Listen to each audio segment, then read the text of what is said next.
class is basically going to be about the basic tips and tricks that you need to make sure about reading. You'll find a lot of material on internet to surf from and look into a multiple videos, a lot of videos that are available, but one video will tend to confuse you with the another one, and so will be mine to some of them, right? So what I need to ensure is, out of my own personal experience and the results that I take out from students over here, or the team of Incredibles does it over here, we are going to share our own experience and how to increase your score in the basic 4 type of questions of reading. First is true, false, not given. It can also come in the form of yes, no, not given, right? Then the second one is list of headings, in which you have 2 type of categories. One list of headings in which everything is given, every heading is given in the box, and the other one in which you are given a statement and you need to find out the answer for the appropriate paragraphs. You need to look for which statement matches with which paragraph exactly. Third one is fill-ups, and the fourth one, multiple choice question.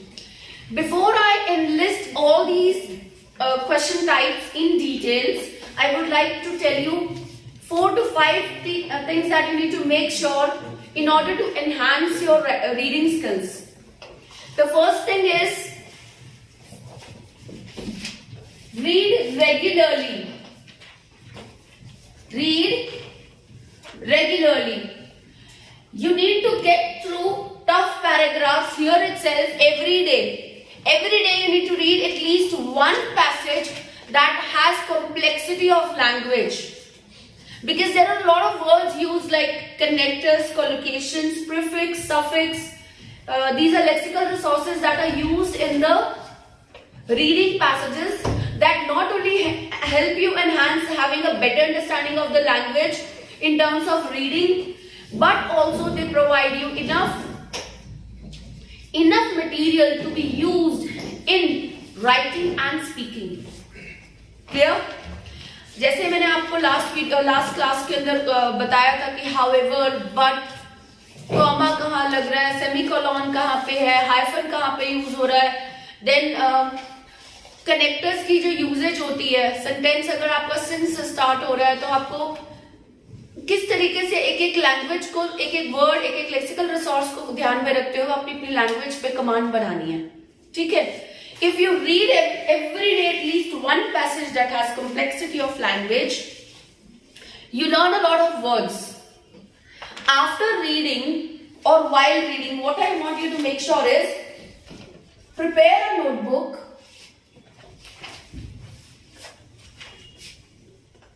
of the words that you learn, that you come across or you learn every day. ठीक है? Come along or you learn every day or on everyday basis of reading. ठीक है? जो words आप अपनी reading में से आपको मतलब सामने आते हैं हर रोज, उनका मीनिंग समझने के बाद आप अपनी उनकी नोटबुक बनाओ, नोटबुक के अंदर उनको हर रोज जॉट डाउन करो, note it, and then learn them, use them regularly. अगर आप मेरे को यहाँ पे बोलते कि मैम एक वोकैबुलरी की शीट देना, I provide you, I have no worries with that, but that is a generalized vocabulary booklet that is provided to you. उसमें से कम 70% वर्ड्स ऐसे होंगे जो आपके कभी यूज ही नहीं होंगे. I provide you, I have no issues with that.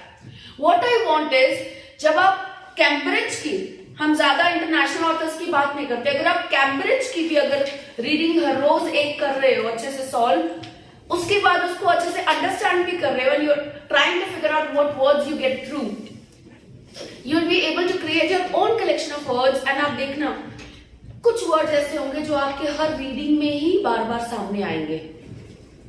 ठीक है?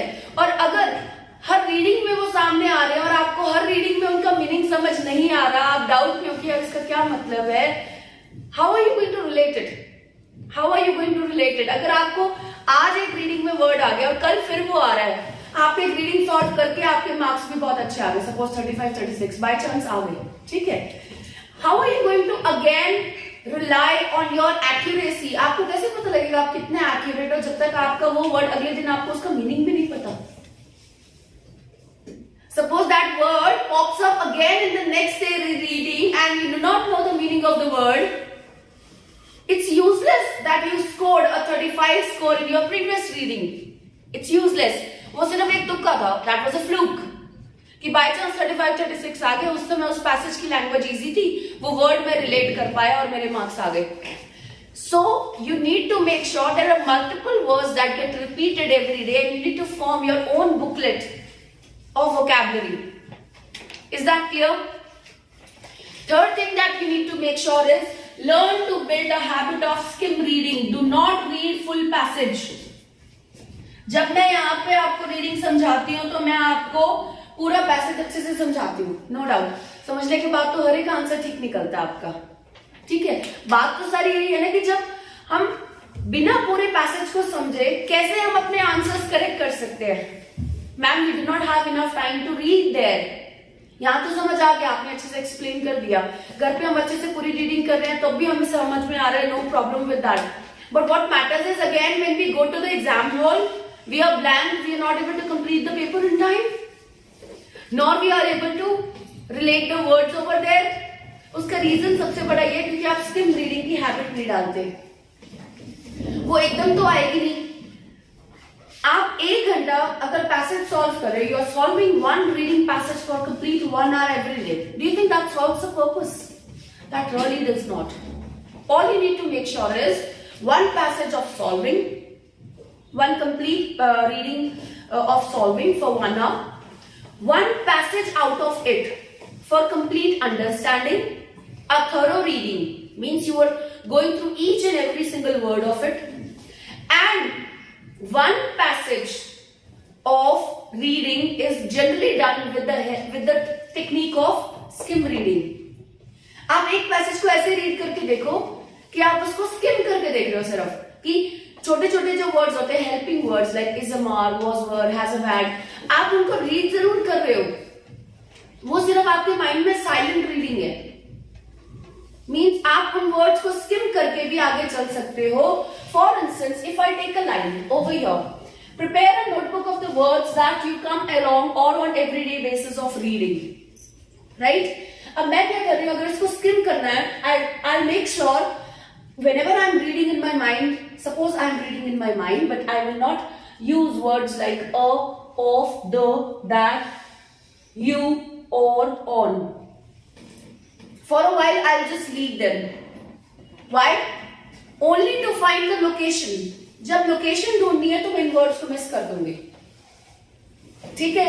What I'll do is prepare notebook, words, come along everyday basis reading. That is how I try to find the location. Now, once I have spotted the location, suppose the location lies here. Once I have spotted the location, एक बार जब मुझे location मिल गई scheme reading से, अब मैं इस statement को पूरा पढ़ रही.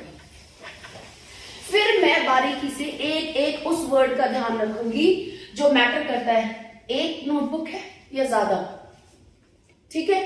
फिर मैं देखूंगी ऑफ द वर्ड्स या about the words, meaning almost similar आता है.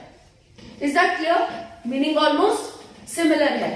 देन आई विल सी ये दैट हमारा कनेक्टिंग वर्ड है, इसका मतलब इसी के बारे में वो आगे कुछ कहने वाला है. Clear? After this I will see come along और on means there are 2 options. Right? अगर मेरी कोई ट्रू फॉल्स नॉट गिवन की स्टेटमेंट होगी तो मैं यहां ध्यान रखूंगी कि एक ऑप्शन की बात कर रहे हैं, 2 ऑप्शन की बात कर रहे हैं. खास तौर पे फिलिप्स के अंदर भी एक ऑप्शन की बात कर रहे हैं, 2 ऑप्शन की बात कर रहे हैं. क्लियर? तो मैंने जब अपनी स्किम रीडिंग की, मैंने अपने छोटे छोटे जो वर्ड्स थे that do not make much importance to me while finding the location. In finding the location, you need to make sure the keywords only. Keywords only. In every paragraph, you will find the keywords as related to the topic. जो topic होगा उससे related keywords होंगे. आप keywords के ऊपर पहले attention दो, लेकिन जब आपको कीवर्ड में आपकी लोकेशन मिल जाती है कीवर्ड के through, after that you will read that sentence properly from one full stop to the other full stop properly. अगर आपको रीड पड़ेगी कि उससे पीछे वाला सेंटेंस या उससे आगे वाला सेंटेंस भी रीड करना पड़ता है, even then you will do that as well. All you need to do is increase your speed. तो एक पैसेज पहले आपने घर पे जाके करना है तो स्किम रीडिंग, फिर उसके बाद उसको full attempting. Clear? And then you will go for a complete understanding कि मैंने स्किम किया था, उसके बाद अब मैंने इसको पूरा अटेम्प्ट भी कर दिया, तीनों पैसेज भी कर दिए, 1 घंटे का अटेम्प्ट भी देख लिया. अब मैं ये देखना चाहता हूं कि मैंने जो स्किम किया वो चीज मैंने अच्छे से समझी या नहीं समझी. Then you go for a complete understanding, जिसमें से आप अपने वर्ड्स जो आपने लर्न किए हैं वो भी आप ध्यान पे रखोगे. आप छोटे छोटे वर्ड्स का ध्यान रखोगे कि सेंटेंसेस का स्टार्ट कैसे किया हुआ है, एंड कहां कर रखा है, बीच में कनेक्टर है, कंपैरिजन फॉर्म यूज की हुई है, किस तरीके से सेंटेंस को उन्होंने किस वे से उन्होंने आगे पोर्ट्रे किया हुआ पैराग्राफ के अंदर. That will help you grow your language with it. So घर जाके अगर 1 घंटे की सिर्फ आप रीडिंग अटेम्प्ट कर रहे हो is useless according to me. वो तो आप यहाँ पे भी करते हो. You do it on the mock test, you do it on Wednesdays. पहले तो पूरा ही होता था. Every day there used to be a reading, complete reading or 2 passages at least. Why we have started explaining you in order to grow your language. Now growing that language, will it take a couple of few weeks and will it be fine? No. How can you expect me to raise your level of language, what you learned from 3rd class till 12th class in just a few couple of weeks? If you want to raise your level, all you need to do is you need to struggle yourself at home. You need to give yourself extra self time for that to enhance your language. All I can do is to guide you the path towards it. I'm guiding you the right path, ma'am. एक अच्छा pattern बताना भी बहुत जरूरी है कि ma'am चले किस तरीके से अपनी स्टडी को चैनलाइज करें कि हम एक बहुत ही मिनिमल टाइम में हम अपनी ग्रोथ को अचीव कर सके in terms of any aspect, may it be language or any other aspect of life. So I'm guiding you the channel how you're going to prepare your reading. और अगर आपकी reading अच्छे से आप रोज अगर समझ के कर रहे हो, मतलब अटेम्प्टिंग आप अलग कंसिडर करो और लर्निंग आप अलग कंसिडर करो. जब तक आप लर्निंग नहीं करोगे, अटेम्प्टिंग आपकी सिर्फ एक तुक्का ही बन के रह जाएगी. That will be just a fluke. आपकी एक्यूरेसी लेवल नहीं आएगी, बेटे उसमें कभी भी नहीं आएगी. एक्यूरेसी अगर आपने बनानी है तो grow yourself every day. Clear? So these are 3 little things that I'll say that you need to make sure. The 4th one is manage your speed. Manage your speed. Clear? Okay, let's begin with the short tricks of solving any one category of reading, any one category questions of reading. Which one do you feel trouble more in?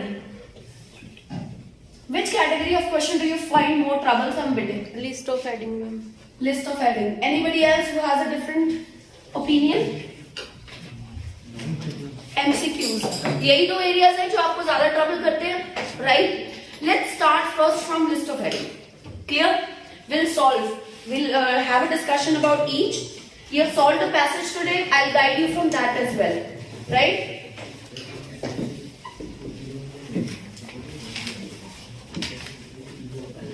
अब बड़े ही ध्यान से एक बात रखना यार, list of heading के अंदर पैराग्राफ होता है,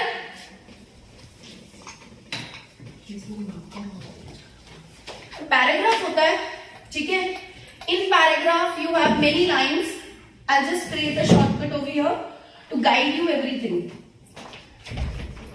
We have a paragraph in which there is, in academic you will generally find, in general training IELTS also there will be a passage that is related with the large length of paragraph, but in GT you will generally find shorter sections, but the trick plays a role. But in academic reading you will always find passages or paragraphs which have passages which have long paragraphs. The length of the paragraphs is lengthier, right? In this case you need to note is, आप list of heading जो solve करते हो वो इसका सारा सारांश means a sum up of this. Most of the children have in mind that they will solve it as a sum up of this. अगर आपको बोलना है this is para A, para A की हेडिंग देनी है आपने, तो आप क्या करोगे, इसका निचोड़ क्या निकल रहा है, इससे पूरा सम अप क्या निकल रहा है. Do you think that's how we solve list of headings? Let me tell you one thing very clearly. In list of heading, you need to make sure that जो आपकी हेडिंग का meaning है, जो आपको हेडिंग के option दिए हुए हैं उनका मीनिंग, ठीक है. मान लो आपको एक हेडिंग नंबर है सपोज 3rd, ठीक है. 3rd हेडिंग आपको लगता है कि ए के लिए सुटेबल है, supposedly that is one of the close option that you have. जो 3rd हेडिंग है आपकी ए के लिए, अगर आपको लगता है कि that is your final answer, just make sure that there will be one statement somewhere, चाहे वो यहां हो, चाहे वो यहां हो, चाहे वो यहां हो, चाहे वो एंड में क्यों ना हो, एक स्टेटमेंट ऐसी होगी जिसका 100% मीनिंग उस एक लाइन में होगा. 100% मीनिंग. और स्टेटमेंट चाहे सेम हो या ना हो सकता है कि स्टेटमेंट की लैंग्वेज सेम नहीं होगी, उसमें सिनोनिम वर्ड्स यूज करके उन्होंने वही बात कन्वे कर रखी होगी, सिनोनिमल वर्ड्स को यूज करके उन्होंने वही बात कन्वे कर रखी होगी. आपको कहीं ना कहीं पैराग्राफ के अंदर एक लाइन ऐसी जरूर मिलेगी in which you will find the same meaning as with that of your option. अगर आपने मान लो 3rd ऑप्शन मार्क किया है, आपको लगता है 3rd ऑप्शन है पैराग्राफ ए के लिए, अगर वो आपकी स्टेटमेंट डायरेक्टली आपको पैराग्राफ में एक लाइन कहीं नहीं मिल रही सेम मीनिंग वाली, तो वो आपका ऑप्शन नहीं है. आंसर मार्क करने से पहले प्लीज मेक श्योर, जब आप 3rd हेडिंग, अगर आप पैराग्राफ ए के लिए अगर आंसर मार्क कर रहे हो, मेक श्योर कि उसका जो पूरा 100% मीनिंग है, meaning not the same words. मैं कीवर्ड्स नहीं कह रही, I am just saying the meaning. अगर वो मीनिंग आपका इसमें नहीं आ रहा कहीं पे भी, चाहे इनिशियल में, चाहे मिडिल में, चाहे लास्ट में, तो आपका वो आंसर हो ही नहीं सकता. आपको पैराग्राफ देख के लगेगा कि इसमें तो इसकी बात की हुई है. सपोजिंगली आपका ये आंसर है राइट्स ऑफ विमेन, विमेन के राइट्स की बात हो रही है, ठीक है, आपकी हेडिंग का आंसर है. अब आपको ये पैरा देख के कीवर्ड्स मिल रहे हैं आपको, rights, women, share in society. आपको कीवर्ड्स सारे मिल रहे हैं, rights, women and share in society. Keywords आपके इसमें आ रहे हैं, लेकिन आप कीवर्ड्स के बेस पे आंसर लिस्ट ऑफ हेडिंग का मार्क नहीं कर सकते. Please ensure that. अक्सर आपके पास लिस्ट ऑफ हेडिंग से आप भागते क्यों, आपको ये लगता है कि मैम टाइम कंज्यूमिंग होते हैं, पूरे पैराग्राफ रीड करके फिर उसको आंसर करना पड़ता है, right. That gets a little problematic. तो आप क्या करते हैं, जल्दी से स्किम रीडिंग के चक्कर में what you will do is keyword match हो रहे हैं and you mark the answer. Yes ma'am, जो रीडिंग होते हैं ना उनका कुछ पैटर्न है, मतलब किसी में कुछ फिनोमिना समझा रखा होगा या किसी में कुछ इवेंट्स होंगे, मतलब पास्ट में किसी मतलब ह्यूमन ने कुछ किया है या कुछ अचीव किया है, तो जो फिनोमिना है वो तो समझ में आ जाता है. हाँ जी. कि उसको चाहे स्किम रीडिंग कर लो चाहे इंटेंस कर लो, वो फिनोमिना तो समझ में आ जाएगा कि ये पैटर्न है, ये ऐसे होगा और वो वैसे ही होगा. बट जो इवेंट्स हैं उसमें क्या होता है कि उसमें समझ में नहीं आता, उसमें ना तो लैंग्वेज समझ में, क्योंकि वो एग्जैक्टली वैसे ही डिफाइन कर रखा है जैसे उसने किया है. बिल्कुल बिल्कुल बिल्कुल. उसको कैसे टैकल करें कि वो चीजें आंसर भी हमको कम टाइम में ढूंढने को मिल जाए और हमको समझना भी ना पड़े, क्योंकि वो तो उसने कर लिया और उसको दोबारा कोई कर भी नहीं सकता, ना किसी को मतलब है बिल्कुल क्यों किया उसने, कैसे किया, वो सब उसकी टेंशन थी. Right. I pick this in mind. Suppose I am the person, ठीक है, I am the person whose events are being talked about. Supposingly अगर मैं एक पर्सन हूं जिसके इवेंट्स के बारे में पूरे पैसेज में बात की हुई है paragraph A B C D E में, ठीक है. अब does not matter who the person is, what matters right away is what the event is. Supposingly मैंने आपको बोला in paragraph number A it is described about how Ritika fought about the rights of women. How Ritika fought about the rights of women, right? तो अब मैंने क्या किया, मैं आपको एक जो बेसिक कंसेप्ट समझाने जा रही हूं, आप ये मत देखो what kind of passages you are getting, because passages will have a lot of variety from social issues to scientific issues to scientific inventions to biological concerns to environmental concerns to human nature to natural mankind species or to animal species or any kind of species or creatures that are available in the world, from various problems of pollution to housing. There are vast varieties of topics that are available. So if you are going to channelize your reading according to your different topics, it will lead you to a multiple level of confusion only. I would suggest you to find a set pattern, a generalized pattern only, जिसमें आपके हर reading के अंदर similarity रहे, solution में आपने कैसे करना है उसकी सिमिलैरिटी रहे, उसी कंसेप्ट को आगे रखते हुए बेटे मैंने इस बात को समझने की कोशिश करना.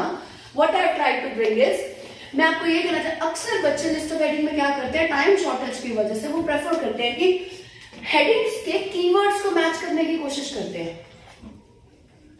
वन सेकेंड, या तो पूरे पैराग्राफ में स्किम भी कर लिया और ना वो सम अप करने की कोशिश करते हैं कि पैराग्राफ में पूरी बात क्या हो रही है.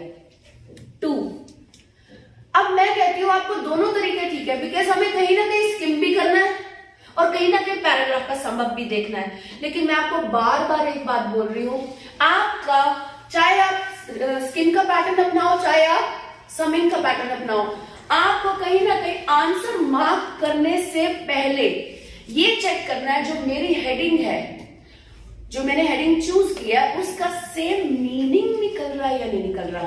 अब देखो, बात करके rights women share in society, ठीक है, लेकिन बीच में स्टेटमेंट्स दी हुई हैं. Women were found occupied in household activities, ठीक है. सपोज मैं इवेंट ले लेती हूँ और ईयर ले रही हूं उसमें बेटे, Amit I am taking the year in this in 1997. Clear? In 1997, women were found occupied in household activities in 1997. Clear? Other statement that I am giving in between, it is talked about this only.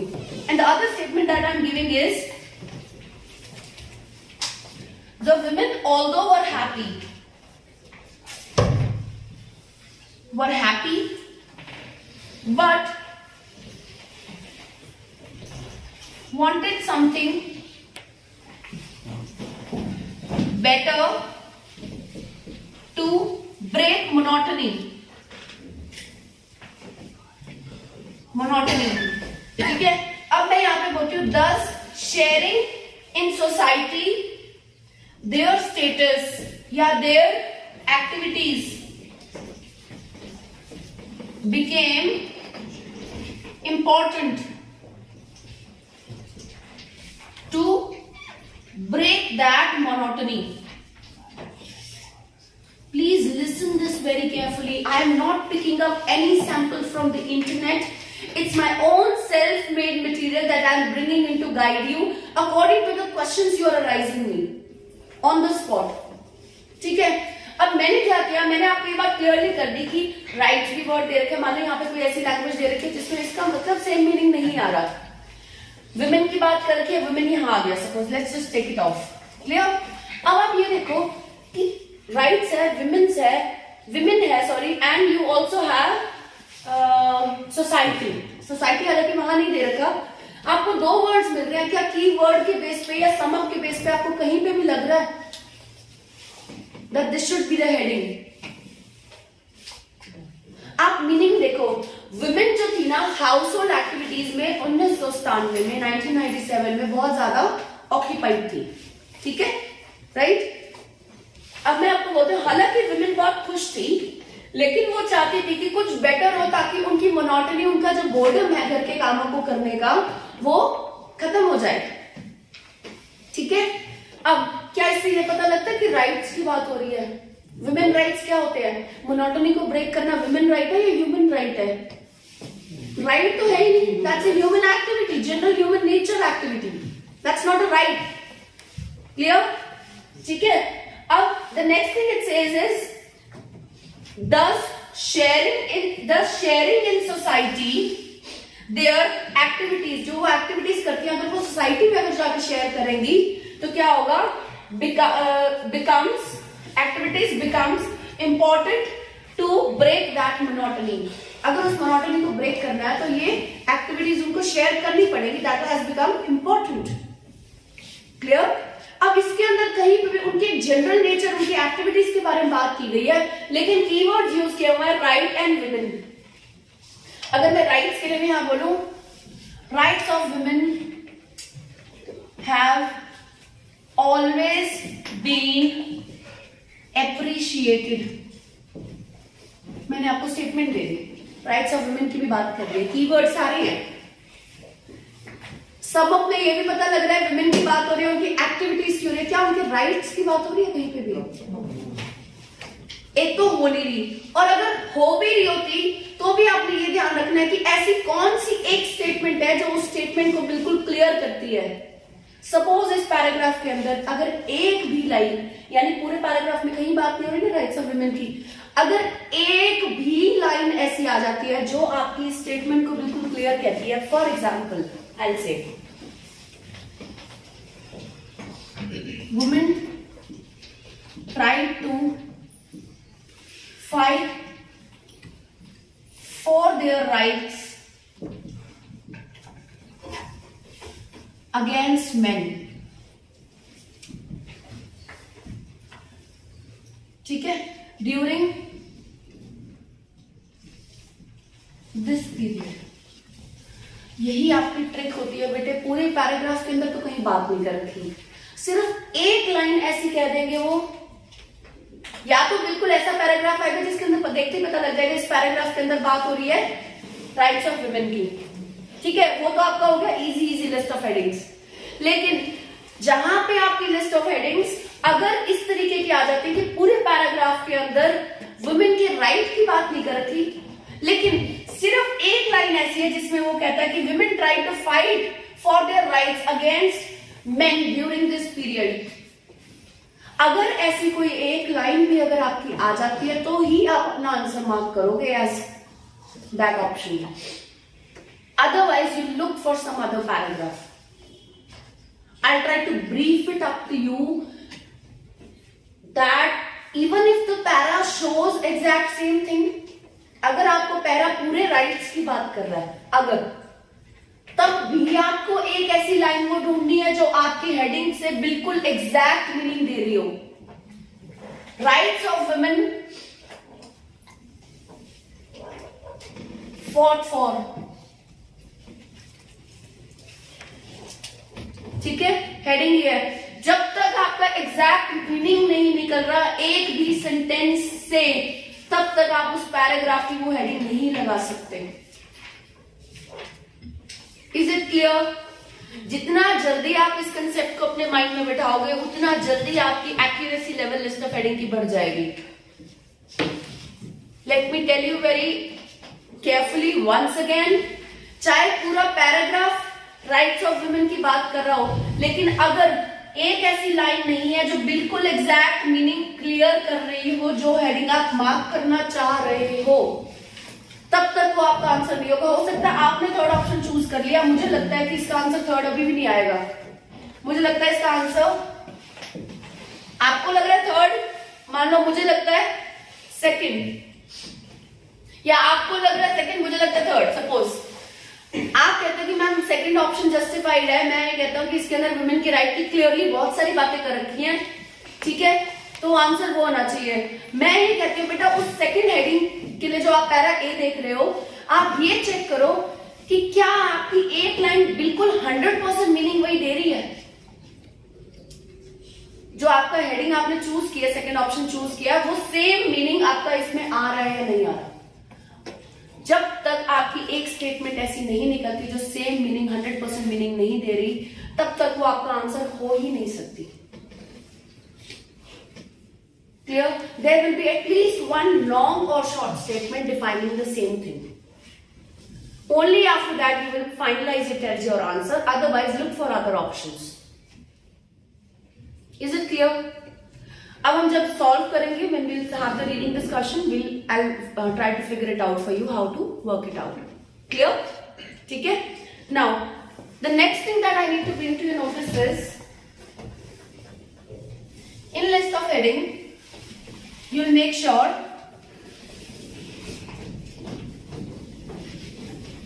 how many of you get confused with the words?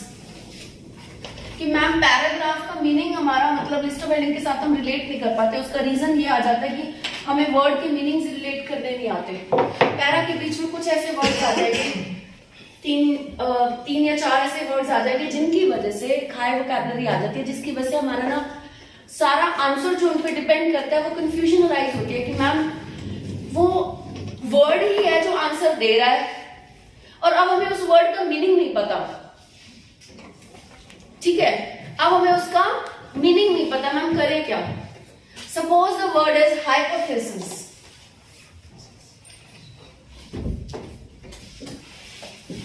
ठीक है, many of you know the meaning and many of you even do not know the meaning. How many of you do not know the meaning of this word? One. Yes, please raise your hand. See, I find half of you we are not having the meaning of this word, right? अब ma'am इसी statement के अंदर हमारा answer निकलना है, हमें location मिल गई है, पर अब हम कंफ्यूज हो रहे हैं कि मैम ये जो वर्ड है ना, इसके बेस पे हमारा सारा सेंटेंस रुका हुआ है, हमें इसका मीनिंग ही नहीं पता। Ma'am what should we do? आपने उस स्टेटमेंट से पहले वाली लाइन और उस स्टेटमेंट से बाद वाली लाइन में आपने ये फाइंड आउट करने की कोशिश करनी है whether that is leading to a positive aspect or a negative aspect. ठीक है, उसी पे आपका सारा कंसेप्ट डिपेंड करेगा। आप इससे जो प्रीवियस स्टेटमेंट है और इससे जो बाद वाली स्टेटमेंट है, अगर आपको कोई वर्ड का मीनिंग नहीं आ रहा, बल्कि बेटे ये ट्रिक तो आपको true false not given fill ups हर एक सिचुएशन में हेल्प करेगी, not only in list of headings alone. Clear? आपने पीछे वाली स्टेटमेंट से और आगे वाली स्टेटमेंट से आपने जस्टिफाई करना, आपने चेक करना है कि ये स्टेटमेंट कहीं पॉजिटिव में जा रही है नेगेटिव में। अगर आगे डेवलपमेंट की बात कर रखी है सपोज, तो वो 90% क्या होगा? पॉजिटिव। ठीक है, ठीक है। और यहां पे अगर हम बात कर रहे हैं माल फंक्शनिंग, ठीक है, अगर हम यहाँ पे जैसे माल न्यूट्रिशन वर्ड होता है, माल न्यूट्रिशन मीन्स बच्चों में जिनमें फूड की वजह से मतलब प्रॉब्लम्स आती हैं, कमियां होती हैं, that is malnutrition. Malfunctioning is a negative word. ठीक है, malfunctioning is a negative word. अगर आपके पीछे वाली स्टेटमेंट अगर नेगेटिव दे रही है, चाहे आगे वाली स्टेटमेंट अगर नेगेटिव एस्पेक्ट अगर आगे पीछे वाली स्टेटमेंट में है, तो वो नेगेटिव मीनिंग होगा उस वर्ड का, और आपने कोशिश करना अपने आंसर को उसी के साथ मैचअप करो, फिर उसी टोन में। नेगेटिव है तो नेगेटिव में ही जाएगा, उसके मीनिंग को उस तरीके से रिलेट करने की कोशिश करो। और आगे अगर पॉजिटिव है तो positive means you need to, अगर आपको कोई वर्ड का मीनिंग अगर नहीं आ रहा उस समय, do not stop yourself from writing a answer और do not write a wrong answer with it. थोड़ा सा दिमाग लगा के आपने उस समय कोशिश ये करनी है, just give in some efforts and try to write at least, try to read at least a statement behind it and a statement ahead it, which will give you an idea about what the task is about to say, what the statement is about to say, or what the statement is actually meaning here. Is that clear? आपने कभी भी answer अपना ऐसे नहीं बेतुका मार के answer वहां लिखा है, चाहे वो ट्रू फॉल्स नॉट गिवन है, चाहे वो मल्टीपल चॉइस है, चाहे वो कोई भी, अगर आपको वर्ड अगर स्टक कर गया, उस वर्ड को आपने यहाँ पे बैलेंस करना है by your by the knowledge of your previous as well as further statement. Is this clear? 100% sure? Okay. List of heading के अंदर आपको बॉक्स में जब लिस्ट ऑफ हेडिंग दी होती है, you have 1 2 3 4 5 6 7. अब आपने क्या करना है, अगर आपको पैराग्राफ नंबर ए के लिए, रुपेश बी अटेंटिव, अगर आपको पैराग्राफ नंबर ए के लिए अगर आपको लगता है कि हेडिंग ए भी है, हेडिंग 1 भी है, हेडिंग 4 भी है, suppose you need to mark it over here बेटे 1 and 4. This is a shorter way. अगर आप उसी समय वहां पे स्टक हो जाओगे कि यार मैं तो पहले फाइनलाइज करूंगा इसकी 1 है या 4 है, you are wasting your time. After all what you need to do is, आपने जाके आगे सारे पैराग्राफ रीड तो करने ही है, स्किम रीड करने ही है। जब आंसर फाइनलाइज करोगे तो वो एक लाइन ढूंढोगे ना, हेडिंग वाली जो उसके साथ मैच हो रही हो। पैरा में वो एक लाइन ढूंढोगे, जैसे मैंने अभी बात की है, पैरा में वो एक लाइन जरूर ढूंढोगे जो मैच हो रही है। अगर आपका ए का क्लियर हो गया या बी, आप ए को एक बार छोड़ दिया, 2 ऑप्शन रख के, आपका बी का आंसर अगर आपको लगता है कि मुझे लगता है कि फर्स्ट भी हो सकता है और 6 भी हो सकता है, अगर आपका 2 बार रिपीटेशन हो रहा है तो भी कोई बात नहीं बेटा, वो आगे जाके नेक्स्ट पैराग्राफ में क्लियर हो ही जाना है। In the third paragraph, in the C paragraph, आपको 100% श्योर होता है कि इसका आंसर तो फर्स्ट ही आएगा, यहां से और यहां से इसका आंसर ये कट कर दो। Do not spend more time over here. बेटे आधे मिनट, मैं कहती हूँ एक सेकंड की वहां पे कीमत होती है। Even a single second over there is priceless, क्योंकि आपको नहीं पता कि पैसेज 1 में उसने ट्रिक खेली है और हो सकता है पैसेज 2 और 3 में कोई ट्रिक ही ना खेली हो, फिर क्या करोगे? पैसेज 1 पे सारा टाइम लगा के जो आपको 2 और 3 पे एक्स्ट्रा स्पेंड करना चाहिए, आप वहां पे अपना टाइम वेस्ट कर देते हो। आपने ये तो क्लियर रखना ही रखना है माइंड में, any option of yours, if it is taking more than 1.5 minute, okay, or more than 2 minutes, just kick drop that option, उसको छोड़ दो। क्योंकि अगर वो 1.5 या 2 मिनट में नहीं मिला ना, तो चांसेस है कि वो आगे आपके 3 मिनट और खाएगा। It's my assurance to you. For that sake आपने क्वेश्चन नंबर 12 है, 13 है, लिस्ट ऑफ हेडिंग चल रही है, आप इसको क्या करो, सर्कल करके छोड़ दो। This will give you a indication कि आपको जब टाइम मिले, यू कैन जस्ट लास्ट में भी आप एक बार सेक्शन को खत्म करने से पहले आप इसको एक बार चेक कर लो। अगर आप काम कर रहे हो और स्मार्ट वर्क नहीं कर रहे, आप सक्सेसफुल नहीं हो सकते, फॉरगेट इट। और ये सिर्फ 7 या 9 बैंड वालों के लिए नहीं है, दिस की also matters for 6 band students. बेटे जो 6 का टारगेट कर रहे हैं, 22 पे आके आप अगर रुक जाते हो, और वही अगर आप थोड़ा सा ध्यान अगर टाइम का सेव कर लेते, आपके अगले 2 क्वेश्चन बाई चांस ठीक हो जाते, आप 24 नंबर यानी 6 बैंड, यहाँ आप 5.5 पे रुक रहे हो, इतना मैटर करता है। So time equally plays an important role for you people. ये मत सोचो जिन्होंने हायर स्कोर करना उनको देखना टाइम, हमें क्या देखना है, no. And I request you, for those who are targeting for 6, please take a target of at least 30 questions. Smart work karo, I'm telling you again and again, smart work will help you. 30 question accurate हो जाए वो matter करते हैं, ना कि 40 complete करने हैं। 40 उनको कंप्लीट करने हैं जिन्होंने 8, 8, 9 का टारगेट रखा हुआ है, उनके लिए कंपल्सरी है, वो नहीं छोड़ सकते। क्योंकि हर क्वेश्चन, हर सेक्शन के अंदर कम से कम 2 क्वेश्चन ऐसे होंगे जो ट्रिकी होंगे, वो बने ही उन लोगों के लिए, आप लोगों के लिए बने ही नहीं। तो आप 30 क्वेश्चंस आपने एक्यूरेटली करने हैं। Please have smart work. नहीं और पेपर तो पूरा करके ही जाना, मैं जिन्हें मर्जी हो जाए, मम्मी पापा ने पूछना पेपर पूरा होया सी, मैं की कमांगा, does that matter to you? हाँ, अगर इसमें नेगेटिव मार्किंग का सिस्टम होता तब भी तो करते ना कि उतने ही करे जितने आते हैं, गलत ना कर दे कहीं। तो अब आपको बेटे चाहिए आपको 23, आप 30 एक्यूरेट करोगे तो कहीं ना कहीं 26 पे आपके पास, उसके पास टाइम बचता है, उसके बाद आप अटेम्प्ट कर लो, कोई मना ही नहीं है। लेकिन एक बार 30 पे इतना अच्छा टाइम आप दो कि आप you correct with it. Please be smart workers, do not, it's very easy. एक बच्चा होता है बड़े आराम से अपना काम डेडिकेशन से खुद कर करके धीरे धीरे लेके जाता है। एक बच्चा कहता है आजकल कंप्यूटर से प्रेजेंटेशन निकल तो जाती है, स्मार्ट ही तो अच्छा ही तो बनानी है, चाहे ऐसे अच्छी हो चाहे वैसे अच्छी हो, मैं हाथ से ड्राइंग कर रहा हूं, मैंने उसको कंप्यूटर से बहुत अच्छे से किया। What matters is the quality, किसने कैसे प्रेजेंट किया, दैट मैटर्स। तो स्मार्ट वर्क किया उसने, दैट्स हिज विश, ठीक है। और यहाँ पे आपको रीडिंग और लिसनिंग में कोई आगे जज करने वाला तो है नहीं कि यार उसको हैंडमेड पसंद है और उसको कंप्यूटराइज पसंद है। रीडिंग और लिसनिंग तो चेक किया आपके आंसर बेस पे होनी है ना खाली। राइटिंग और स्पीकिंग के अंदर रोल होता है कि एग्जामिनर आपको किस तरीके से जज कर रहा है, उसकी खुद की सोच क्या है। रीडिंग एंड लिसनिंग में देयर इज नोबडी टू जज on your different basis, they will just check your answers. Am I making myself very clear to each one and all that you need to check what score you need and accordingly what is your band score requirement, accordingly have a smart working. Clear? ठीक है. Now, अच्छा, list of heading के अंदर बेटे एक ही चीज का ध्यान रखना कि लिस्ट ऑफ हेडिंग में अगेन आपका देखो सारे के सारे रीडिंग के सेक्शन में दो चीजें मैटर करते हैं. One is meaning and the other one is wordings, यानी कीवर्ड्स. वर्डिंग्स और कीवर्ड्स. ठीक है.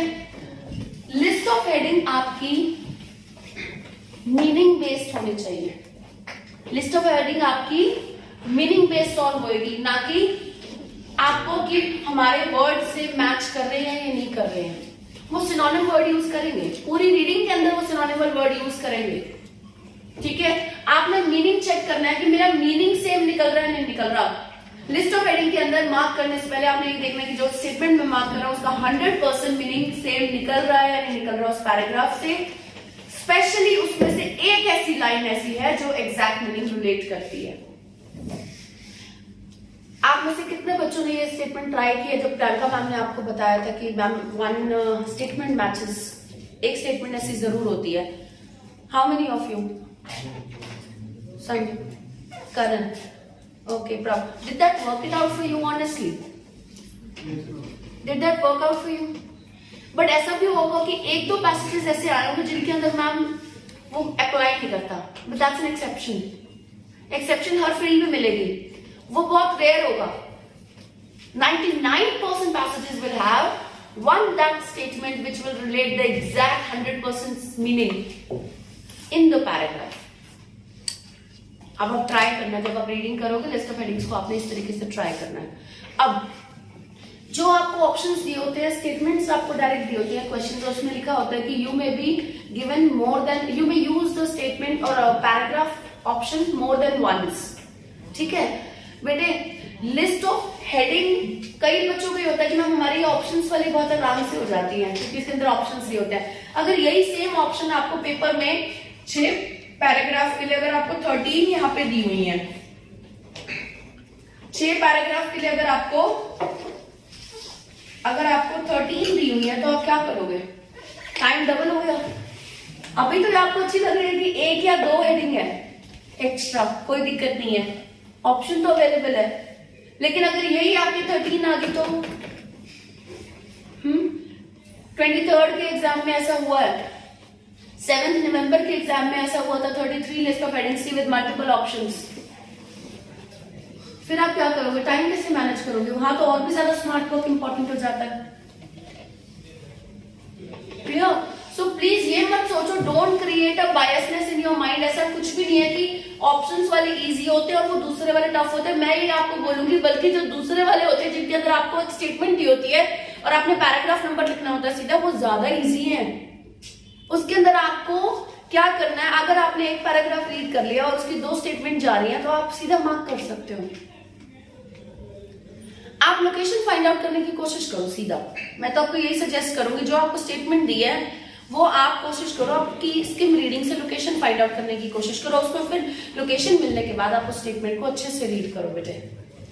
Once you read it thoroughly you will find the answer.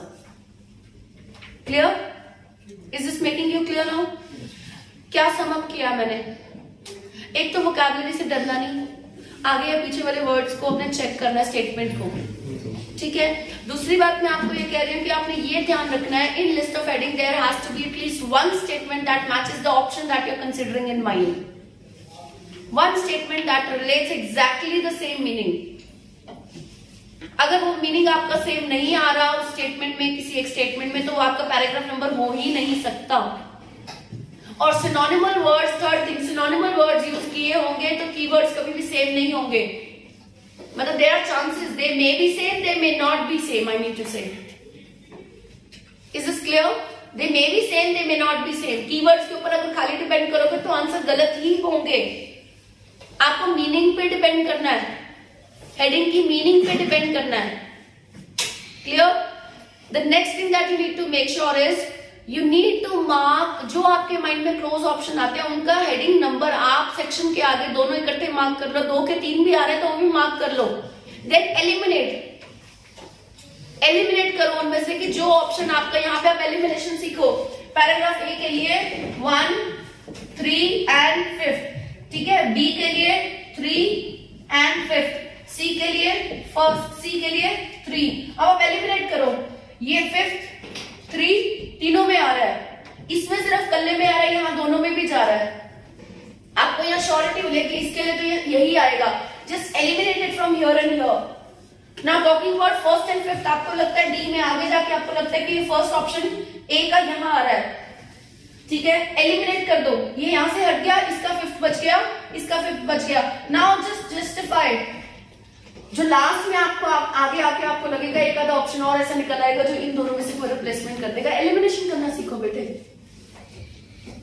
Look for elimination. ये नहीं कि पहले आंसर इसका फाइंड करूंगा फिर आगे बढ़ूंगा, कर लो, टाइम वेस्ट होगा। और टाइम की वैल्यू है वहां पे, ऐसा कुछ भी नहीं है, कुछ भी आपके पेपर में बाहर नहीं आ रहा, बाहर से नहीं आ रहा। Everything is there in the booklet that you have, the handout that you will be getting over there. All they require is your focus and time division, how you manage with the things. They're looking for smart work only. They're not looking for anything extra to be added over there. They've hidden something in the form of language and you need to figure it out and put the right one. So please do not waste your time. Make sure you write the multiple options, eliminate them quick as possible. अगर एक पे stuck हो जाओगे, time waste हो जाएगा, सारा खराब होगा और आगे वाले 2 पैसेजेस और खराब जाएंगे। Clear? Making sense? Right? Then let's talk about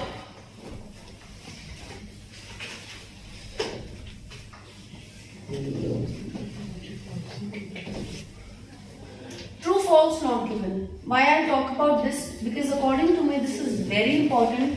ये एक ऐसा ऑप्शन है जिसके अंदर मैं 100% कह सकती हूँ कि मार्क्स लूज करना is just nonsense.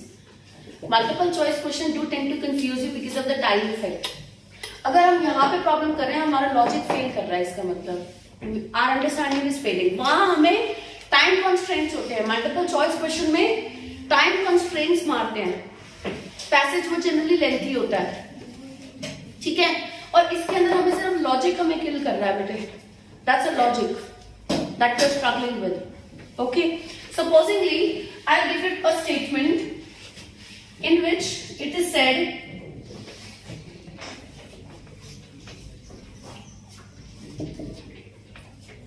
Ria built a castle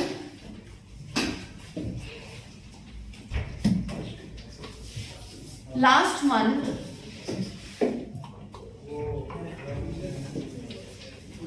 while her parents were away.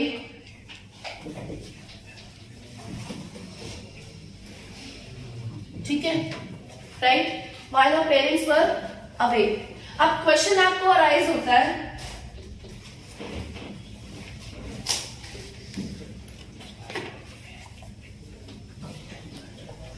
Ria designed the castle. True or false?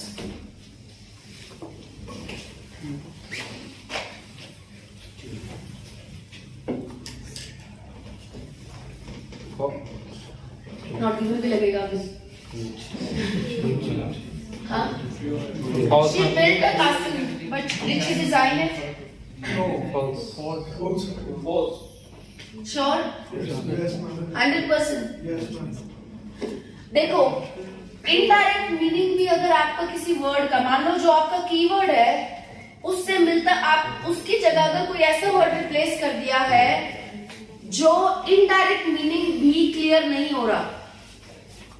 Indirect meaning है ना ये, डिजाइन। डायरेक्ट होता तो बिल्ड या कंस्ट्रक्टेड बोल देता हूं, ठीक है। अब इनडायरेक्ट मीनिंग है कि हम खुद रिलेट करें। अगर वो खुद रिलेट किया हुआ मीनिंग अगर 90% प्लस भी अगर वो सिमिलर जा रहा है तो आप उसको कंसीडर करोगे एज ट्रू और फॉल्स, अदरवाइज वो नॉट गिवन हो जाएगा बेटे। जैसे आज वाली जो रीडिंग आपने किया है उसके अंदर एक ऑप्शन दिया हुआ है, the car can be You can drive your car, वहां पे दिया हुआ you can park your car immediately outside the storage unit. और उन्होंने फिर क्वेश्चन में दिया हुआ है you can drive the car immediately outside your storage unit. अब बेटा ये एक पाथ है, this is a circular path, ठीक है, यहाँ पे स्टोरेज यूनिट है, ठीक है. अब यहाँ से मतलब मैं ये मेन गेट है, मैं यहाँ से जब स्टोरेज यूनिट पे जाऊंगी मैं ड्राइव करके जाऊंगी, मैं पार्किंग ऐसे तो नहीं करता हूँ उठा के पार्क कर दी गाड़ी, ड्राइव करके जाऊंगी ना. तो मेरा इनडायरेक्ट जो मीनिंग है वो कम से कम 90% प्लस तो वो सेम ही आ रहा है, 100% नहीं आ रहा बट 90% प्लस तो सेम ही जा रहा है ना, सेम ही मीनिंग जा रहा है. अगर वो सिमिलर मीनिंग जा रहा है बिल्कुल ऑलमोस्ट, तो वो आप देखोगे कि ट्रू आएगा या फॉल्स आएगा. अगर वहां पार्क करना अलाउड है यानी वहां ड्राइव करना अलाउड है तो वो ट्रू हो गया. अब इस केस में क्या है, बिल्ट और कंस्ट्रक्ट अगर होता ना फिर भी हम मान लेते. डिजाइनिंग में हमें श्योरिटी तो नहीं है कि डिजाइनर अलग भी तो हो सकता है, बट पार्किंग के लिए कार ड्राइव करके ही जाओगे, ऐसे तो नहीं जाओगे. तो वो मीनिंग तो आपका सही निकल रहा है ना, वहां आपका मीनिंग तो सही निकल रहा है, 90% मीनिंग सेम ही आ रहा है, ठीक है. ऑलमोस्ट आई मीन टू से 90% means almost meaning is same. अगर आपका मीनिंग सेम निकल रहा है तो आप उसमें चेक करोगे स्टेटमेंट ट्रू या false according to the given statement. वो नॉट गिवन नहीं हो सकती. बट यहाँ पे जो आपका केस है डिजाइनिंग की बात ही नहीं कर रखी, बिल्डिंग या कंस्ट्रक्शन की बात करके इनडायरेक्ट मीनिंग की बात ही नहीं, इनडायरेक्ट मीनिंग तो निकल ही नहीं रहा. इनडायरेक्ट मीनिंग में कब निकालू ना, देखो जब प्रोसेस ही अलग है. ड्राइविंग और पार्किंग दो ऐसे प्रोसेस है जो इंटर रिलेटेड है, ठीक है. मतलब पार्क हो ही नहीं सकता ड्राइविंग के बिना. अब मैम यहाँ पे भी मैम डिजाइन हो ही नहीं सकता बिल्डिंग के बिना, उसको बिल्ड मतलब उसको बिल्ड हम कर ही नहीं सकते डिजाइनिंग के बिना. बात तो है भाई, लेकिन कहीं ना कहीं प्रैक्टिकली देखें वो प्रोसीजर तो उसमें डिटेल की जरूरत नहीं है, उस क्वेश्चन में डिटेल की जरूरत नहीं है. उसमें हमें लॉजिकल सेंस आती है कि ठीक है ड्राइव तो करके जाएंगे तभी पार्क होगा. ये फिर भी हमारे पास ऑप्शन है, we can construct it as it is, जैसे हम बनाना चाहें. प्लस ऐसे केस में हमें स्पेसिफिकेशन नीडेड है, एक्सप्लेनेशन नीडेड है बेटे. इस केस में हमें डिजाइनिंग की एक्सप्लेनेशन जब तक नहीं दियोगे हम खुद एज्यूम नहीं कर सकते. वहां हमारी असम्पशन प्रैक्टिकली पॉसिबल है. वहां पे कोई ये तो नहीं कहा ना कि कौन कौन आएगा पार्क करेगा, अलग पर्सन होता अगर हमें, फिर हमें असम्पशन अगर ऐसी करनी पड़ती कि वहां पे पार्किंग वाला बंदा अलग है, कार ड्राइविंग वाला अलग है, एक अलग बात हो जाती, बिल्कुल कंसेप्ट ही चेंज हो जाता. आई यू गेटिंग माई पॉइंट? कई क्वेश्चंस में आपको assumption लगानी पड़ती है ट्रू फॉल्स नॉट गिवन में. जहां assumption लगानी पड़ती है वहां पे आपको ये ध्यान रखना है कि प्रैक्टिकली जो चीज पॉसिबल हो रही है, हम assume कर रहे हैं, मैं मान रही हूं किसी चीज को, मैं खुद मान रही हूं, assume कर रही हूं, तो assumption में भी मुझे ये देखना है कि वो चीज प्रैक्टिकली पॉसिबल है या नहीं है. मैं मेरी assumption खुद तो डेप्थ में नहीं जा रही है, तो genuinely पॉसिबल है ना. This is a genuine assumption. Whereas in this case हम धक्के से assume कर रहे हैं कि रिया ने डिजाइन किया है. Are you getting my point? This is a very very thin line of difference that you need to understand. Getting it or not? ठीक है. ऐसे एक क्वेश्चन और था which I was explaining to one of the students in which it was said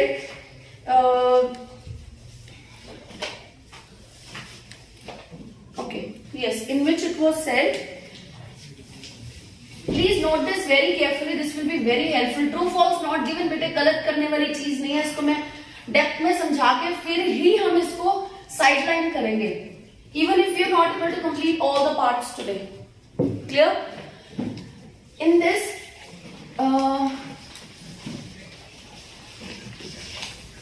the parents were sent an email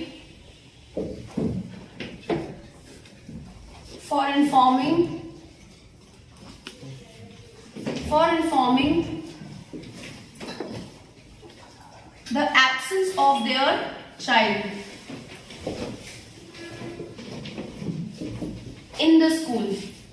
अगर एक बच्चा है वो स्कूल में नहीं आया है तो उसके पेरेंट्स को एक ईमेल भेजा गया था कि उनका बच्चा स्कूल में प्रेजेंट नहीं था, मींस वाज एब्सेंट, ये बताने के लिए। अब क्वेश्चन के अंदर दिया होता है, ठीक है, ये हमारा टेक्स्ट है। अब इसी का क्वेश्चन दिया हुआ है, प्लीज इसको बारीकी से नोट करना बेटा, this will be very very helpful in getting your true false not given clear. If it says now a letter was sent to the guardians of children who were absent. Please tell me, is it true, false, not given? Letter, यहाँ पे letter है एक, और दूसरा word उन्होंने change किया trick करने के लिए, गार्जियन।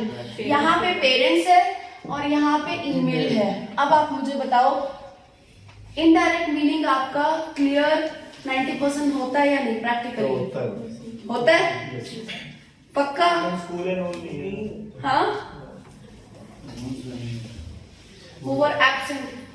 चलो मैं यहाँ पे अगर आपको ज्यादा कंफ्यूजन ना करो, मैं स्कूल भी ऐड कर देती हूँ, इन द स्कूल। अब बताओ, एक बार हम ज्यादा डेप्थ में नहीं जाते।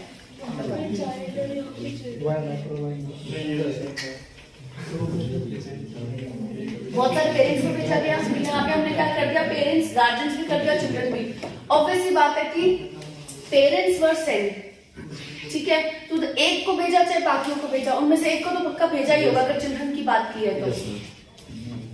अगर चिल्ड्रन की बात की है तो जो एब्सेंट थे एक, वो एक को तो जरूर गया होगा जो एब्सेंट था, ठीक है। अब मुझे बताओ यहाँ पे बेटे सबसे पहली बात गार्जियन और parents, does that make a difference? Yes Samit. जरूरी नहीं है कि गार्जियन पेरेंट्स ही हों, कोई और भी तो हो सकता है, बट 90% आपके गार्जियन, पहले गार्जियन जो होते हैं वो पेरेंट्स ही होते हैं।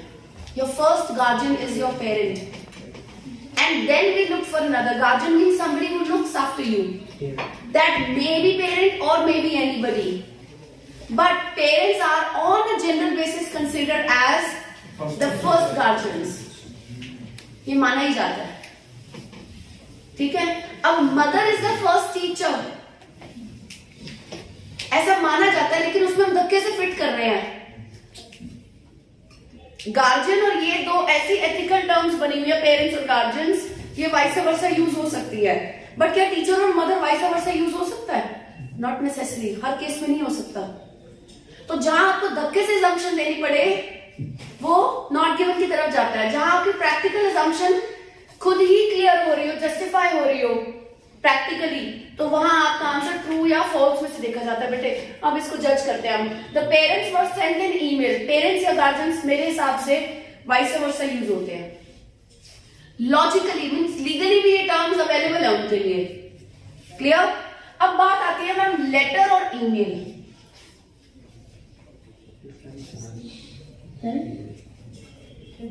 अलग अलग लेटर तो letter can be even sent in the form of an email. Yes, sir. Letter can be sent in the form of an email, but an email cannot be sent in the form of a letter. Make sure. An email cannot be sent in the form of a letter, but a letter can be sent in the form of an email. मैं आपको यही कहना चाहती हूँ कि logic को आपने ध्यान में रखना है। जो लॉजिक प्रैक्टिकली, अब ये लेटर है, अगर ये वर्ड वहां पे होता ना लेटर और यहाँ ईमेल होता तो हम सोच में आते, क्योंकि टेक्स्ट के अंदर जो बात की हमने तो उससे रिलेट करना है ना क्वेश्चन को, राइट, उसको ज्यादा वैल्यू देनी है। तो उसके अंदर ईमेल दिया हुआ है तो यहां से हम email can be in the form of letter can be in the form of email और in the form of hard copy, ठीक है। और दूसरी बात आपको ये ध्यान रखनी है कि आपका 90% मीनिंग सेम निकलना चाहिए। अब यानी इसमें बात क्या हो रही है कि इंफॉर्मेशन सेंड हो रही है ना उनके एब्सेंस के लिए, आपका ज्यादा ध्यान तो पहले इस बात पे चलना चाहिए। मैंने आपको बार बार कहा है, आपने मीनिंग को कंसीडर करना है, ना कि खाली कीवर्ड्स को। पहले मीनिंग देखो, फिर आपने ये देखना है कि मीनिंग तो ठीक निकल रहा है, लेकिन कुछ ऐसे कीवर्ड्स हैं जो सिचुएशन को डाइसी कर रही है। कंफ्यूज कर रही है। अगर आपका जो क्वेश्चन में जो वर्ड है अगर वो स्टेटमेंट में प्रैक्टिकली रिप्लेसेबल है, एजम्पशन अगर आप कर रहे हो प्रैक्टिकली रिप्लेसेबल है, धक्के से आप उसमें लॉजिक नहीं फिट कर रहे, ठीक है, तो वो ट्रू और फॉल्स की तरफ जाएगा। अदरवाइज अगर आपको धक्के से एजम्पशन करनी पड़ रही है बाय फोर्सफुल एजम्पशन की माइंड को, ठीक है, हम अज्यूम कर रहे हैं, जैसे Riya built a castle, Riya designed a castle, not necessary, but designing and construction and building are 3 different words, meaning उनका अलग है। Guardian and parent is a legal term used for each other, but designing and building is not a legal term used for each other. Clear? तो अब इस case में एक तो meaning भी सेम जा रहा है और दूसरी बात जो वर्ड्स हैं, कीवर्ड्स हैं, वो उनकी एजम्पशन, उनकी मीनिंग की जब हम कर रहे हैं वो फोर्सफुल नहीं है, that is practically feasible, practically feasible, possible है वो। So in that case, you will take it as a true over here. Is this clear? Yes, yes. बेटे एक बार लगेगा डिफिकल्ट, दिमाग बारीक है, थिन लाइन ऑफ डिफरेंस है, कैसे समझे, ठीक है, वे समझे कैसे, लेकिन अगर इसको रिप्लेस कर रहे हैं लेटर को ईमेल के साथ तो बात अलग हो जाएगी। अगर मैं यहाँ पे लेटर कर देती हूँ, ठीक है, लेट्स कट इट हियर, और यहाँ पे अगर मैं सेम ही बन रहा है, बेटे मैं आपको ये कहना चाह रही हूँ एन ईमेल वाज सेंट, ठीक है, अब मैं आपको यही बात मैं आपको यहाँ कहना चाह रही हूँ कि देखो ईमेल जो है आपकी, दैट मे और may not be a letter, how, Because maybe an not given आएगा फिर तो। email कोई फोटो नॉट गिवन आएगा, ट्रू फॉल्स नहीं होगा वो। तो यही तो आपको कहना चाहिए, जहां पे हमने धक्के से assumption करने पड़े, बेटे लेटर को ईमेल के साथ जब आप रिलेट करें, लेटर आपका किसी भी फॉर्म में हो सकता है, आपका मेन टेक्स्ट में जो पार्ट है ना, आप उसको ध्यान में रखो, उसके बदले जो आपको वर्ड दिया जा रहा है वो वहां पे ईमेल है। ईमेल चाहे आप देखो, ईमेल तो हमारी कंप्यूटर के थ्रू ही जाएगी, इंटरनेट के थ्रू ही जाएगी, चाहे मोबाइल के थ्रू करें, मेल एड्रेस से ही जाएगी। ईमेल है क्योंकि वो that is an email, means it's an electronic mail that will go only by computer. अब जो लेटर है वो आपने ईमेल में एडजस्ट कर दिया या आपने हार्ड कॉपी भेज दी, does not make a difference, letter पहुंच गया उनके पास, ठीक है, clear, okay, that can still justify. लेकिन अब मैं यहां पे मैंने लेटर कह दिया, ठीक है, और यहां पे अगर मैं जो बोल रही हूँ बात ईमेल, उसने वहां पे लेटर की बात जरूर की है। अगर यहां पे होता ना ईमेल की बजाय रिटन टेक्स्ट, और रिटन टेक्स्ट वाज सेंड, तो मैं पता कि इसको रिप्लेस कर लेती, ट्रू ही रहता फिर ये। वहां पे मेरे को ना, मतलब ईमेल एक इलेक्ट्रॉनिक पर्टिकुलर फॉर्म है, पर्टिकुलर, उसका कोई सब्स्टिट्यूट नहीं है हार्ड कॉपी, लेकिन एक लेटर का सब्स्टिट्यूट हो सकता है, चाहे वो ईमेल की फॉर्म में हो चाहे वो हार्ड कॉपी की फॉर्म में हो। Please understand this difference. और चाहे इन स्टेटमेंट्स को आप लिख लो, और आज घर पे जाके video will be there for you, it will be uploaded, you can just have a recheck about it, think about it what ma'am is saying, something that is practically feasible and has no alternative to it.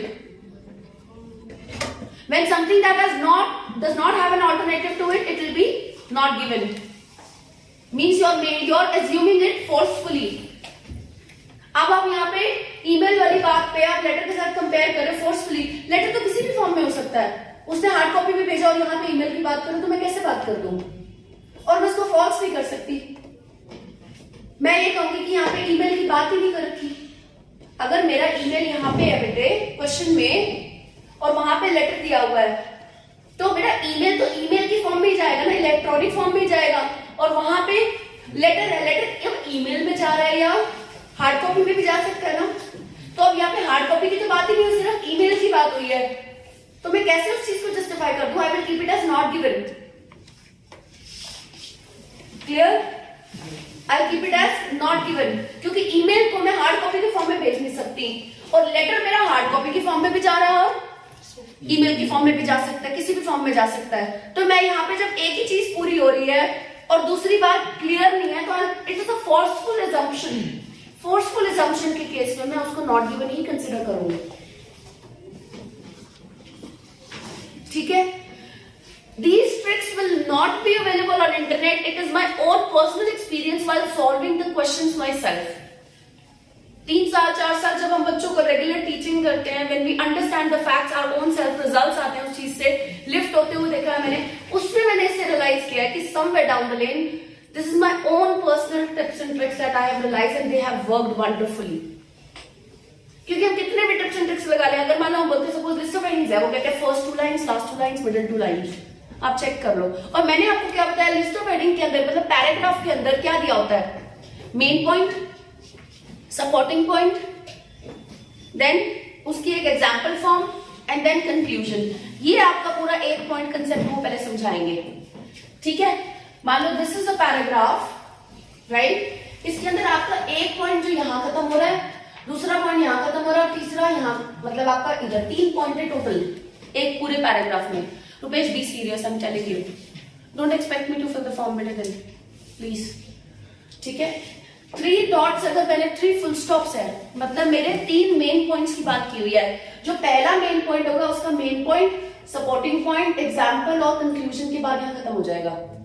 पहली 2 line होंगी main point, फिर दूसरी 2 line होगी supporting point, फिर 1 line होगी example, फिर 1 line होगी conclusion. Suppose मेरा एक पॉइंट वहां खत्म हो रहा है, तो आप क्या कर सकते हो, इस पॉइंट को समझने के लिए इसकी पहली लाइन, बीच की 1 लाइन और लास्ट की 1 लाइन पढ़ सकते हो।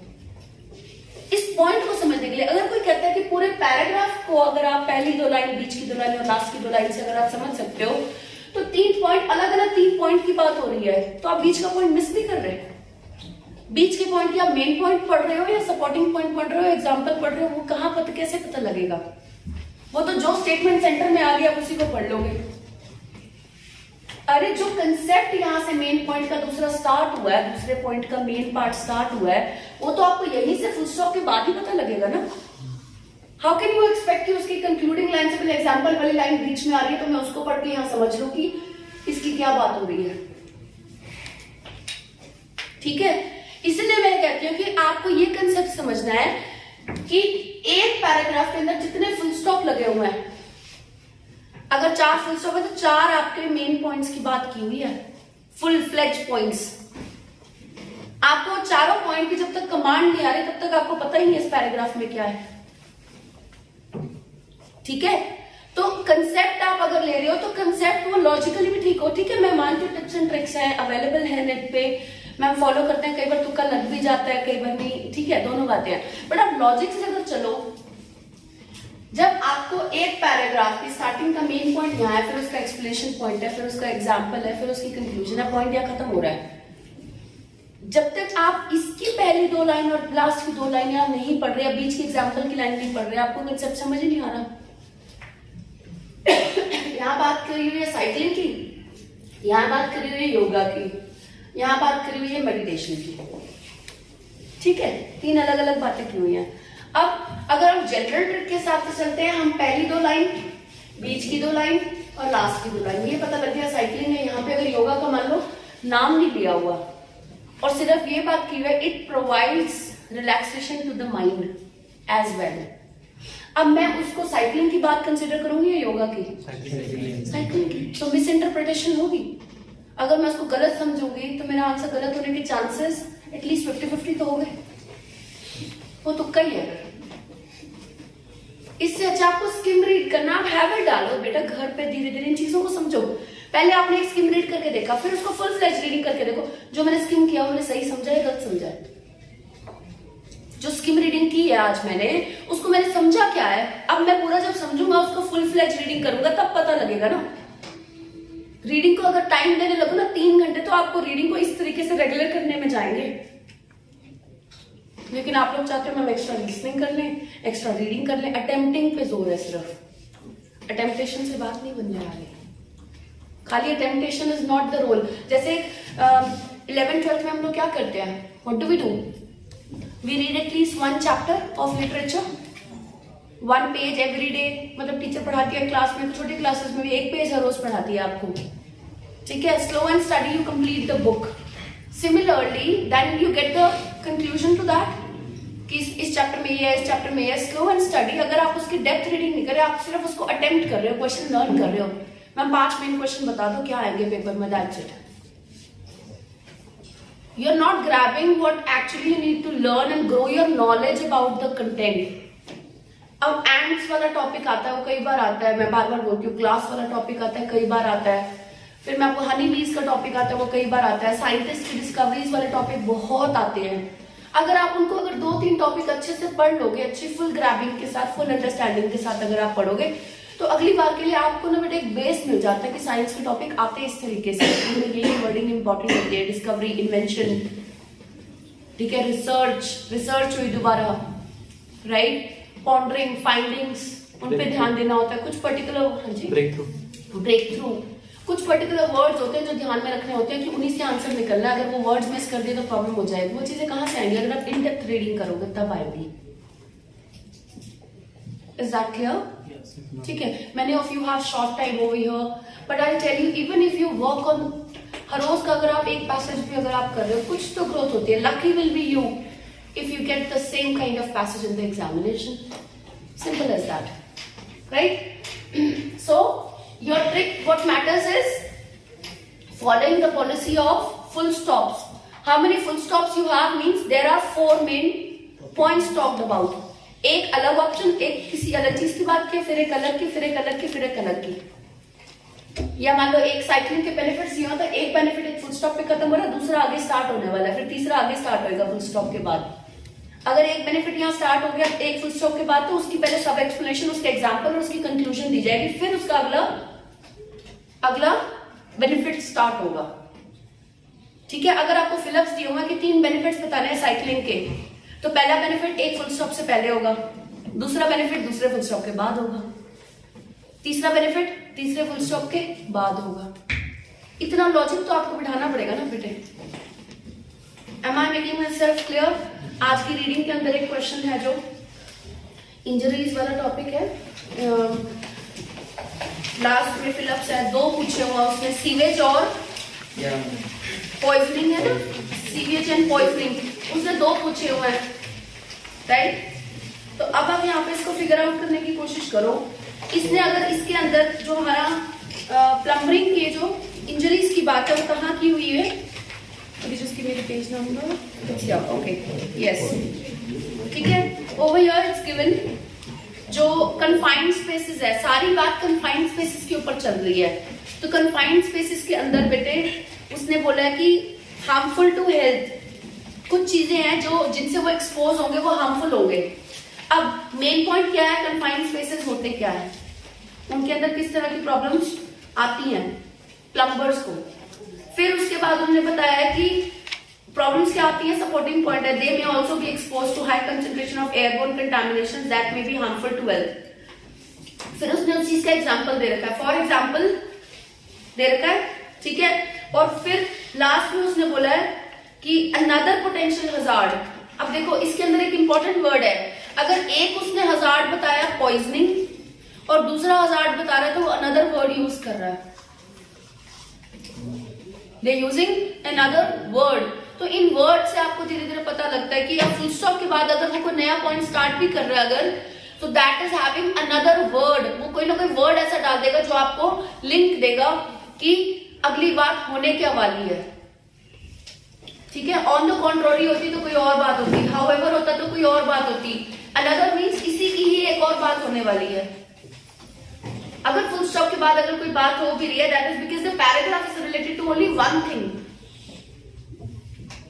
Am I making myself clear? अब इसके अंदर ड्राउनिंग और पॉइजनिंग की बात हुई है, पहले वाले इससे पहले बताई है, अनदर के बाद दूसरी हजार्ड बता रखी है. Clear? Okay. So true false not given, इसकी बेटा किस किस को क्लियर हुआ है कि मैम लॉजिक का ध्यान रखना है. How many of you are clear with it? Sanju, is that leading anywhere? समझ आया पक्का? All clear? 100%. Amit, still dicey? जो पहला है सीवेज, ये कैसे? उसमें वो हम डिस्कशन में डेप्थ में जाएंगे. I will explain it to you. ठीक है, will just have a start about it, will just begin it very soon. लेकिन मैं एक बार आपको ब्रीफिंग दे रही थी पहले कि अब आप जो घर पे अटेम्प्ट करोगे रीडिंग में, वो आपने ये ध्यान, लिसन बेटा, प्लीज लिसन करण. अब आप जो रीडिंग घर पे अटेम्प्ट करोगे, आपने एक बार टाइम ले लेना.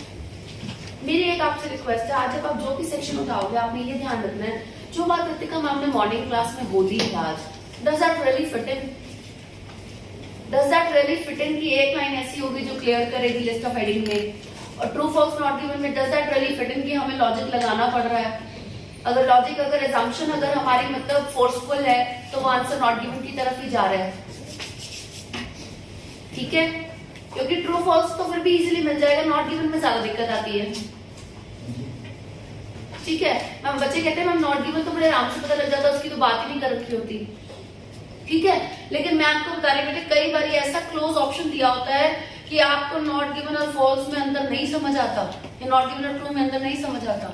इन दैट केस यहाँ आपने forceful assumption and feasible assumption, practical assumption and forceful assumption वाला रूल लगाना, और फिर आप देखना बेटे आपको आंसर क्लैरिटी वाइज कैसे फर्क पड़ रहा है. आप एक बार टाइम बाउंडेशन में मत करना please, just give it a try to fit the logics in your mind कि हाँ यार करना ऐसे है. फिर धीरे धीरे वो आपका प्रैक्टिस से आपका मतलब रूटीन बन जाएगा कि इन चीजों का ध्यान रखना है. क्लियर? ठीक है, अगर हम अब हम क्या करेंगे, फिलअप्स को मैं यहाँ पे ना डिस्कस करके मैं यहीं डिस्कस करूंगी. I will, because fill-ups are something that I need paper for. ठीक है, what we'll do is we'll have a discussion of this class in depth.